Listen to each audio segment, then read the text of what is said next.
Vor dem Patch habe ich mich in die GTE-Klasse verliebt.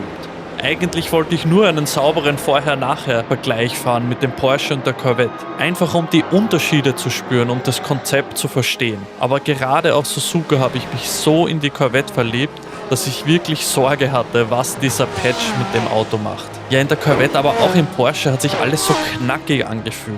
Du hast die Rotation in den schnellen Kurven gespürt und hast sie wirklich mit dem Gaspedal dosieren können, ohne viel Bremsen. Du hast die Aerodynamik gespürt.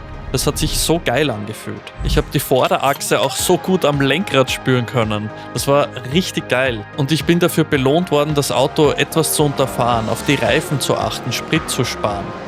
Denn was anders ist, als ich es zum Beispiel am GT3 im Bathurst 12 gefühlt habe, der Reifenabbau.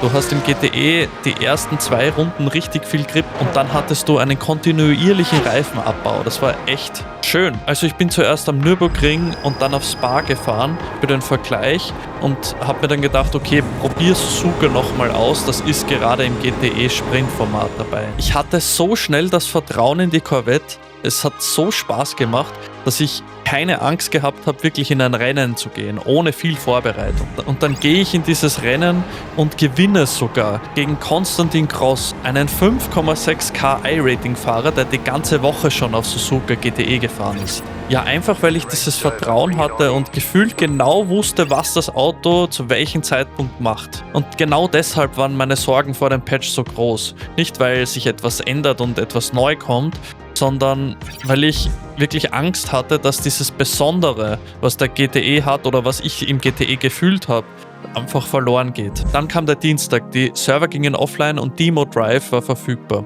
Ich bin nochmal auf Suzuka in die Corvette gesprungen, aber im Demo Drive hast du sehr hohe Streckentemperaturen bei 56 Grad Celsius. Es hat sich trotzdem schon eigenartig angefühlt, aber ich habe mir gesagt, ja komm, vielleicht ist es die Temperatur. iRacing geht wieder online, ich springe ins Auto bei meinen konstanten Testbedingungen, komm immer noch nicht zurecht. Es hat sich irgendwie alles so breiig, schwammig angefühlt. Für die Vorderachse hatte ich sowieso überhaupt kein Gefühl mehr. Die Rotation war nicht mehr so präzise spürbar wie davor und die Grenzen des Grips sind plötzlich so verschwommen. Ja, kurz zusammengefasst, ich habe das Auto einfach nicht mehr so verstanden. Ja, und dann habe ich mich schon geärgert und meinen Frust auch irgendwie bei Kollegen ausgelassen. Sorry dafür.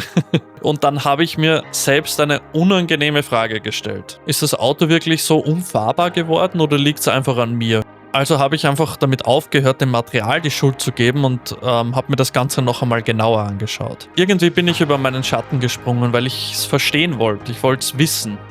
Was ist da anders, warum? Und ja, ein Kumpel hat mir dann noch den Tipp gegeben mit der Aerobalance. Ich habe mir das nochmal angeschaut und verglichen, altes Setup, neues Setup und habe ein paar Einstellungen vorgenommen. Und voilà, die Vorderachse war wieder spürbar am Lenkrad. Vielleicht nicht so präzise wie vorher, aber schon spürbar. Und dann ist wirklich was ganz Cooles passiert. Ich meine, du hast jetzt keine Heizdecken mehr, das heißt, du fährst mit kälteren Reifen raus, du hast weniger Grip.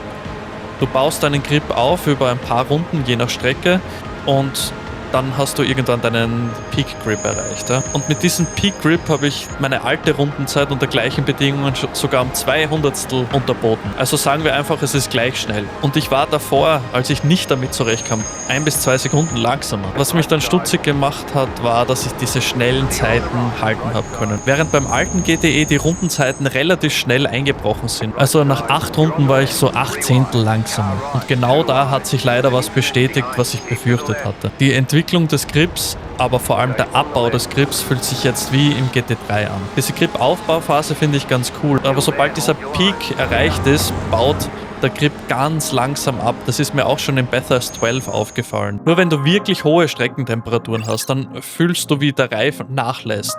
Aber das fühlt sich nicht nach einem klassischen Abbau ab, sondern eher nach einer Überhitzung. Vor dem Patch war der Reifenabbau für mich einfach viel intuitiver.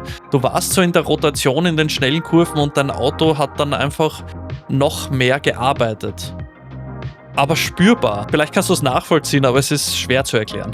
Warum das jetzt so ist, weiß ich nicht. Ich habe bei iRacing zumindest mal nachgefragt, aber vielleicht weißt das du ja und kannst das in die Kommentare schreiben. Auch wenn das jetzt alles so negativ klingt, im Vergleich zum GT3 macht mit der GTE immer noch viel mehr Spaß. Er ist einfach lebendiger und es bewegt sich mehr. Du spürst die Aerodynamik und es ist einfach ein kompromissloses Rennfahrzeug, ohne ABS. Das heißt, du musst auf der Bremse auch nochmal vorsichtiger sein und ja, deine Skills beweisen. Aber diese besondere Dynamik, die ich in den schnellen Kurven wie auf Suzuka in den S's gespürt habe, die ist schwächer geworden. Also, ja, dem weine ich schon etwas nach. Auch wenn meine Zeit mit den GTEs leider nur sehr kurz war. Also, da hätte ich mir schon zumindest eine ganze Season gewünscht. Deshalb die Frage an alle GTE-Fahrer da draußen. Habt ihr das jetzt auch so erlebt nach dem Update oder war euer Eindruck komplett anders?